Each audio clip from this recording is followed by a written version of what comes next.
ఓం నమ శివాయ. ఓం నమ శివాయ. ఓం నమ శివాయ. ఓం నమ శివాయ.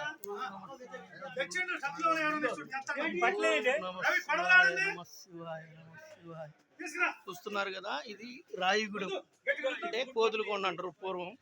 ఇక్కడికి ఎందుకు వచ్చాము? పూర్వం కోతులకొండకు వచ్చాము. పూర్వం నుంచి కూడా మన తాత ముత్తాతల కాలం నుంచి కూడా ఈ గుడి అత్యంత ప్రసిద్ధిగాంచింది.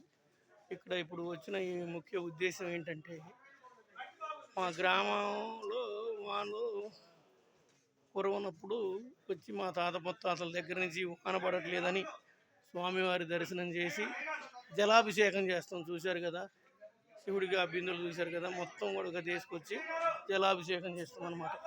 జలాభిషేకం చేసి శివుడు ఆశీర్వాదం తీసుకుంటే మంచిగా వర్షాలు పడతాయి, పంటలు బాగా పండుతాయి. ఇప్పటి నుంచి కాదు, ఎప్పటి నుంచో ఇది కొన్ని వందల సంవత్సరాల క్రితం నుంచి కూడా